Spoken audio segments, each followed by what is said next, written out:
नमस्कार, मी प्राची लुडबे. बृहन्मुंबई महानगरपालिका शिक्षण विभाग अंतर्गत व्हर्च्युअल ट्रेनिंग सेंटरमध्ये तुम्हा विद्यार्थ्यांचे हार्दिक स्वागत. कोविड-19च्या कालावधीत शिक्षणाची गाडी रुळावरून घसरू नये हा हेतू लक्षात घेऊन बृहन्मुंबई महानगरपालिकेने देशभरातील सर्व विद्यार्थ्यांना घरी बसून दर्जेदार शिक्षण प्राप्त व्हावे यासाठी एज्युकेशन फॉर ऑल इनिशिएटिव्ह अंतर्गत BMC एज्युकेशन हे चॅनेल सुरू केले आहे. मुलांनो, तुम्हाला या चॅनेलचा नक्कीच लाभ होईल. आज आपण इयत्ता 6वी सामान्य विज्ञानमधील एक महत्त्वाचा पाठ पाहणार आहोत. चला तर पाठाला सुरुवात करूया. नमस्कार, मी प्राची लुडबे. आज आपण इयत्ता 6वी सायन्समधील 9वा पाठ, तो म्हणजे गती आणि गतीचे प्रकार, motion and types of motion, याची माहिती आपण घेणार आहोत. विद्यार्थ्यांनो, आपल्या आजूबाजूला आपल्या नेहमीच्या जीवनात अनेक वस्तू आपल्याला अशा हलताना दिसतात. In daily life we see so many objects which are in moving state. Moving state म्हणजेच काय? हालचाल. See here, this boy is playing with the ball. How he is jumping, you can see. Then this fan, he is moving in circular direction. आपल्या घरी पंखा असतो ना, तो असा गोलाकार फिरत असतो बघा, वर्तुळाकार म्हणूया आपण. तो मुलगा झिगझॅग मोशनमध्ये कसा बघा बॉल उडवत आहे. Like this so many examples you will see. आणि सगळ्यामध्ये तुम्हाला दिसेल की ह्या वस्तू हालचाल करताना दिसतात. एवढेच नाहीत, अजूनही उदाहरणं आपण पाहणार आहोत. हा पहा, भोवरा गोलाकार फिरत आहे, बरोबर ना? भोवरा बघा, दुसरा साधा भोवरा असतो, आपण दोरा गुंडाळतो आणि जेव्हा सोडतो तसा गोलाकार फिरतो भोवरा. विमान, हवेत उडणारं विमान सरळ झूम करून सरळ जात असतं. तर प्रत्येक उदाहरणात तुम्हाला जी हालचाल दिसत आहे ते वेगवेगळ्या प्रकार आहेत. Type is different, but all the things, all this objects which I am showing you are in motion. विमान उडताना की धावपट्टीवर येताना असं स्ट्रेट पोझिशनमध्ये ते धावत असतं. All moving objects you can see they are in motion. हे बघा, कार धावत आहे, सरळ मार्गाने धावत आहे, बरोबर ना? पण कारसुद्धा काय आहे? धावत आहे, म्हणजे ती हालचालच करत आहे. ही बघा, ही धावणारी मालगाडी आहे, इंजिन आहे, रेल्वे इंजिन आपण म्हणतो ते सुद्धा धावत आहे, म्हणजे ते सुद्धा आपल्याला हालचाल करताना दिसत आहे. म्हणजे प्रत्येक वस्तू, ह्या वस्तू दाखवल्या मी. मग असे मुलगा खेळत होता त्याप्रमाणे आपणही खेळत असतो. आपल्या अवतीभोवती काही प्राणीसुद्धा असतात बघा. प्राणीसुद्धा, मांजर, कुत्री वगैरे इकडे तिकडे धावत असतात. म्हणजे जे हालचाल करत असतात ते सगळे तुम्हाला गतीमध्ये गतिमान असल्याचे दिसतात. All moving objects are said to be in motion. सगळे हालचाल करणारे वस्तू गतिमान असतात. आता ह्या गतीमध्ये एक महत्त्वाचा मुद्दा म्हणजे आपल्याला डोळ्याने दिसते ती गती. आपल्याला डोळ्याने दिसते ती गती. पहा, हा मुलगा रेल्वे स्टेशनवर उभा आहे आणि समोरून त्याच्या गाडी जात आहे. त्याला दिसते गाडी गतिमान आहे, बरोबर ना? गाडी त्याच्या समोरून गतीने धावत त्याच्या समोरून गाडी गेलेली आहे. तो मुलगा स्थिर उभा आहे, गाडी त्याच्या समोरून धावत गेलेली आहे. इथे काय आहे बघा, इथे उलट पोझिशन आहे.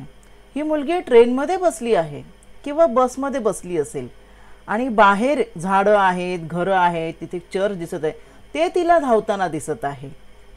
तिला काय वाटतं? अरे, मी ट्रेनमध्ये बसली आहे, मी स्थिर आहे. और she is thinking that I am stable, but these houses or these church trees they are moving, असं तिला भासत आहे, बरोबर ना? म्हणजेच काय, जो पाहणारा जो आहे त्याला जसं दिसत आहे, त्याला दिसतंय, ह्या पाहणाऱ्याला, ह्या मुलीला दिसत आहे किंवा मग अशा मुलाला दिसत आहे. मुलाला दिसत होती गाडी पळते आहे, या मुलीला दिसतंय झाडं पळत आहेत, घरं पळत आहेत. पाहणाऱ्याला, निरीक्षण करणाऱ्याला जर एखादी वस्तू जागा बदलताना दिसत असेल तर ती वस्तू गतिमान आहे असे म्हणतात. तुम्ही म्हणाल घर कुठे पळत आहे, पण तुमच्या नजरेला काय दिसत आहे? The observer is observing that the object is moving or object is in motion, then that object is said to be in motion. म्हणजे ती वस्तू गतिमान आहे असं म्हटलं जातं. आता गतिमान म्हणजे काय, आता वस्तू जागा बदलते, त्याला एक नवीन शब्द विज्ञानामध्ये आहे, विस्थापन, displacement. What is displacement? Change in place of an object is called an displacement. वस्तू गतिमान आहे म्हणजे जागा बदलते. बघा ना, ह्याच्यावर इथून इथे जात आहे, घर इकडून इकडे जात आहे. मग अशा चित्रातली ट्रेन तुम्ही पाहिली, ट्रेनसुद्धा त्या मुलाच्या डोळ्यावर समोरून पुढे सरकली. तुम्ही सुद्धा जेव्हा चालता तेव्हा तुम्ही एक एक पाऊल पुढे सरकता, बरोबर ना, एक एक पाऊल पुढे टाकता तुम्ही, म्हणजे तुम्ही जागा बदलता. आणि हे जागा बदलणे, स्थान बदलणे, ह्याला विज्ञानामध्ये एक शब्द आहे, विस्थापन. That word is called as displacement. And all the objects they are continuously undergoes in state of when they are in motion undergoes continuously they undergo displacement. म्हणजे सर्व ऑब्जेक्ट्स जे असतात, जे गतिमान आपण त्यांना म्हणतो, ते सतत जागा बदलत असतात. आणि ते जागा बदलत असतात त्यालाच म्हणतात गती. काय म्हणतात? गती. मग जर स्थिर असेल एखादी वस्तू तर तिला गती म्हणणार नाही किंवा ती गतिमान आहे असं आपण म्हणणार नाही. गतिमान वस्तूचे सतत विस्थापन होत असते. गतिमान वस्तू, the object which is in motion is always changing is position, changing is position, changing is place, and that is called as displacement. मग इथे आपण पाहतो, इथे सुद्धा ह्या चित्रामध्ये दिसते. तुम्हाला माहिती आहे, गावी जाताना किंवा कुठे तुम्ही बाहेर जा, तुम्ही ट्रेनमध्ये आहात, तुम्हाला आई पोचवायला आली आहे, ह्या मुलाला आई पोचवायला आलेली आहे. मग हळूहळू त्याची गाडी पुढे जाईल आणि आई मागे मागे जाणार, बरोबर ना, कारण तो गाडीमध्ये बसला आहे, तो स्थिर आहे. मग आई त्याची मागे मागे जाताना दिसते, म्हणजे काय, त्याची आई गतिमान आहे असं त्याला भासत आहे या चित्रामध्ये, बरोबर. म्हणजे मग गती म्हणजे काय, तर वस्तूचे ठराविक वेळेत एका ठिकाणाहून दुसऱ्या ठिकाणी जेव्हा विस्थापन होते, म्हणजे वस्तू जेव्हा स्थान बदलते त्याला काय म्हणतात, गती असे म्हणतात. Continuous displacement of an object is called as motion. This is the definition of motion. Now we'll see, in the previous picture you have seen all the motions were not of same type. तुम्ही पहिल्या चित्रामध्ये पाहिलं, पंखा किंवा या ठिकाणी भोवरा गोल फिरतोय, गाडी सरळ पुढे जाते आहे, बरोबर ना. म्हणजे याचा अर्थ सगळ्याच वस्तूंचे जे गती असतात ते सारख्याच नसतात. तर गतीचे काही प्रकार आहेत. There are two types of motion, linear motion and non-linear motion. रेषीय गती आणि नैकरेषीय गती. रेषीय गती म्हणजे काय, ही बघा, ट्रेन ही जी गाडी चालत आहे किंवा जे ट्रेन जी जाते की इंजिन धावतं, ते सरळ रेषेत धावतात, त्यामुळे त्याला म्हणतात रेषीय गती. आणि भोवरा जो फिरत आहे किंवा तुमच्या डोक्यावरचा पंखा जो फिरत असतो, ते कसे फिरत आहेत बघा, वर्तुळाकार फिरत आहेत, म्हणजे ते सरळ रेषेत नाही आहेत. मग they comes in the second type, that is called as non-linear motion. Now we will see these types. First one is linear motion, that is रेषीय गती. रेषीय गती म्हणजे काय, वस्तूचे जर एका सरळ रेषेमध्ये विस्थापन होत असेल, वस्तू सरळ मार्गाने जात असेल सरळ रेषेत, तर त्याला म्हणायचं रेषीय गती. या ठिकाणी मुंग्या, तुम्ही मुंग्यांची रांग पाहिली असेल, बरोबर ना. मुंग्या सरळ एका रांगेत जात असतात, एका पाठी एक, एका पाठी एक, अशा एका पाठोपाठ मुंग्या जात असतात. मुंग्यांची गती ही सरळ रेषेमध्ये असते, वाकडी तिकडी नसते. This motion is called as linear motion. धावणारी गाडी, running car, running bus, running train, that is all other comes under linear motion. अजून उदाहरणं आहेत बघा, धनुष्यामधून आपण बाण सोडतो, बरोबर ना, धनुर्धारी धनुष्यातून बाण सोडतो, मग तो बाण सरळ रेषेत जातो. ट्रेनचे धावणारे पक्षी, उडणारे पक्षी, त्यांची पक्ष्यांची धाव जी आहे ती सरळ असते किंवा धावती motor. These are all the examples of linear motion. See, आपण बॉलसुद्धा, चेंडू आपण वरती टाकला तर तो सरळच खाली येतो, वाकडा तिकडा येत नाही. हे बघा, हा धनुर्धारी धनुष्यातून बाण सोडत आहे, बाण कसा जातो, सरळ रेषेमध्ये जातो. If displacement of an object is along the straight line, is what, along the straight line, then this motion of an object is called as linear motion. And these are some examples of linear motion. Now in this linear motion again there are two types. The first is uniform linear motion. And the second one is non uniform linear motion. Uniform linear motion म्हणजे काय? तुम्हाला चित्रात दिसतंय सैनिकांचं संचलन. सैनिक जेव्हा संचलन आपण बघा 15 ऑगस्ट आणि 26 जानेवारीला तुम्ही टी व्हीवर आपल्या दिल्लीला जे प्रोग्राम चालू असतात ते तुम्ही पहा, त्यामध्ये संचलन करणारे सैनिक दिसतात.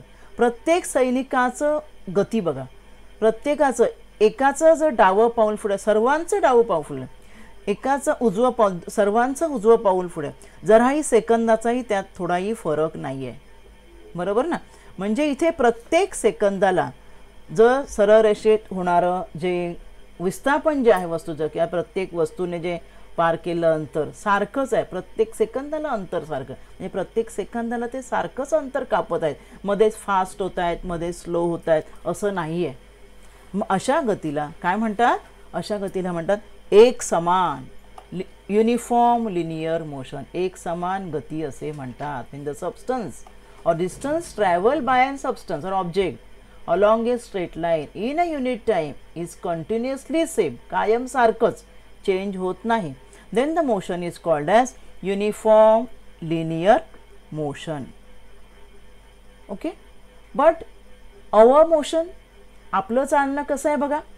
आता माणूस फास्ट चालताना दिसतोय, मग दमला की तो काय होणार? तो हळूहळू चालायला लागणार.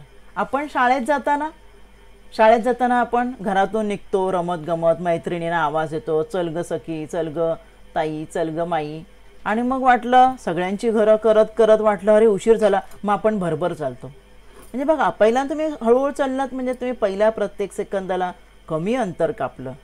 बरोबर? तुम्ही किती अंतर चाललात प्रत्येक सेकंदाला? कमी कमी ना, हळू चालतं. पण जेव्हा तुम्ही भरभर चालायला लागलात तेव्हा तुम्ही प्रत्येक सेकंदाला जास्त अंतर चालतंय. म्हणजे तुमचं प्रत्येक सेकंदाला चाललेलं तुम्ही अंतर सारखं नाही आहे. किंवा घसरगुंडी आपण करतो, माहिती आहे ना तुम्हाला, आपल्या शाळेमध्ये घसरगुंडी असतात. मग घसरगुंडीवरून तुम्ही वरून जेव्हा येता सुरू करता तेव्हा स्पीड कमी असतो, पण खाली जेव्हा येता तेव्हा तुमचा स्पीड जास्त असतो. म्हणजे इथे आपली गती एकसारखी नाही आहे. Here motion is not uniform, it is changing. when this dog it comes down, it becomes faster and faster. तो हळूहळू स्पीड होतो, म्हणजे स्पीड काय होतो त्याचा वाढत जातो. Speed of this dog goes on increasing, वाढत जातो. And such A motion is called as non uniform linear motion. ह्याला काय म्हणतात? नॉन युनिफॉर्म म्हणजे रेषीय असमान गती. एक कालावधीत एका सरळ रेषेत जाणाऱ्या वस्तू सरळ रेषेतच आहे, लिनियरच आहे, परंतु प्रत्येक सेकंदात कापलेले अंतर मात्र सतत बदलत आहे. when the distance travels by an object along a straight line in unit time is changing, is keeping on changing for a second, then motion is called as non-uniform linear motion. And these are the two types in linear motion, uniform and non-uniform linear motion. बघा, इथे आपल्या चालण्याची गती किंवा घसरगुंडीवर मुलगी, विमानसुद्धा, विमान जे आहे ना, विमान बघा हवेमध्ये असताना वेगवान असतं. मग अशा आपण चित्र, पण जेव्हा धावपट्टीवर जेव्हा उतरायचं असतं तेव्हा विमानाचा स्पीड काय होतो? कमी होतो. आपली ट्रेनसुद्धा, ट्रेन फास्ट असते स्टेशनांच्या मध्ये, पण स्टेशनमध्ये येताना ट्रेनचा स्पीड कमी होतो. बंदुकीतून गोळी सोडली, गोळी वेगाने जाते, परंतु ज्या समोरच्या वस्तूवर किंवा माणसावर जेव्हा ती गोळी स्ट्राईक होते, लागते, तेव्हा तिचा स्पीड 0 होतो की नाही? स्टॉप होते ना गोळी माणसाला लागली म्हणजे वस्तूचा वेग जो आहे किंवा आपण स्पीड जो आहे तो बदलतो. आणि जेव्हा अशा स्पीड बदलतो तेव्हा काय तिला नॉन युनिफॉर्म लिनियर मोशन असे म्हणजे आपल्या दैनंदिन जीवनातली बहुतेक उदाहरणं तुम्हाला हे नॉन युनिफॉर्ममध्येच सापडतील. नॉन युनिफॉर्म म्हणजे रेषीय परंतु असमान, गती सारखी नसते. ठीक आहे. आता आपण नैकरेषीय गती यातली उदाहरणं पाहूया. नॉन लिनियर, लिनियर म्हणजे रेषीय, वस्तू सरळ रेषेमध्ये चालतात त्याला रेषीय गतीमध्ये आपण घेतलं. पण सगळ्याच वस्तू आपल्या आजूबाजूच्या रेषीय गतीमध्ये नसतात. आपल्या डोक्यावरचा पंखा कसा फिरतो? सरळ रेषेत फिरतोय का बघा? नाही ना, सरळ रेषेत नाही येतो, गोलाकार फिरतोय, वर्तुळाकार फिरत आहे. झोका घेणारी मुलगी, झोपाळ्यावर झोका घेणारी मुलगी असते, झोपाळा कसा होतो? मागे पुढे, मागे पुढे. म्हणजे वस्तू सरळ रेषेत नाही. वस्तू सरळ रेषेत नसेल तर त्याला काय म्हणायचं? त्या गतीला नैकरेषीय गती. When the motion of an object that does not move in a straight line is called as non-linear motion. Now non-linear motion has different types. Non-linear म्हणजे नैकरेषीय गतीमध्ये अनेक प्रकार आहेत. कोणकोणते प्रकार आहेत पाहूया आपण. पहिला आहे आंदोलित गती म्हणजे ऑक्सिलेटरी मोशन. दुसरा आहे नियतकालिक गती म्हणजे पिरियॉडिक मोशन. तिसरा आहे यादृच्छिक गती म्हणजे रँडम मोशन. आणि चौथा आहे वर्तुळाकार म्हणजे सर्क्युलर मोशन. ही जी पंख्याची तुम्हाला जी दिसत आहे ती सर्क्युलर मोशन आहे. Now we will see one type of this non-linear motion. The first one we'll see that is oscillatory motion. आंदोलित गती म्हणजे काय ते पाहूया. हे पहा उदाहरण सर्वांना माहिती आहे. झोका घेतो ना आपण. गावाला आपण गेल्या वडाच्या पारंब्या असतात त्याला पकडून झोका घेतो किंवा झोक्यावर बसून झोका घेतो. मग झोका कसा हलतो बघा. एका टोकाकडून दुसऱ्या टोकाकडे, बरोबर ना. एका टोकाकडून दुसऱ्या टोकाकडे जातो, मागे जातो, परत पुढे येतो. मग तेवढा एक फेरा तो सारख्याच वेळात करत आहे. घड्याळाचं दोलक बघा, अशी दोलकी घड्याळं आपल्याकडे असतात. पूर्वी होती जास्त, आता मोस्टली नसतात. तर हा दोलक बघा काय करत आहे.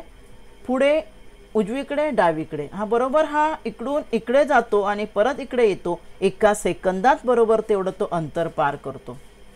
जेव्हा अशी वस्तू टू अँड फ्रो होते, back and forth, to and fro किंवा बॅक अँड फोर्थ, मागे पुढे ठराविक वेळात जाते. Means the object takes about same time for is movement for back and forth. म्हणजे पुढे मागे व्हायला जेव्हा सेम टाइम घेते एखादं object, then that motion is called as oscillatory motion. Motion of an body that is oscillating. वस्तू जी oscillate होते आहे म्हणजेच काय, मुव्हिंग बॅक अँड फोर्थ, म्हणजे पुढे मागे. जसा झोका आहे स्विंगिंग बॅक अँड फोर्थ, अशी जी मोशन असते तिला ऑसिलेटरी मोशन म्हणतात. म्हणजे ह्या मागे पुढे होण्याला समान वेळ लागतो, सारखाच कालावधी. झोक्याला बघा ना, एकदा पण झोका वेगात दिला की तो पुढे मागे त्याच वेगाने होत असतो. आंदोलन म्हणजेच काय, पुढे मागे होणे. आंदोलनामुळे प्राप्त होणारी जी गती आहे त्या गतीला काय म्हणतात, आंदोलित गती असे म्हणतात, ऑसिलेटरी मोशन.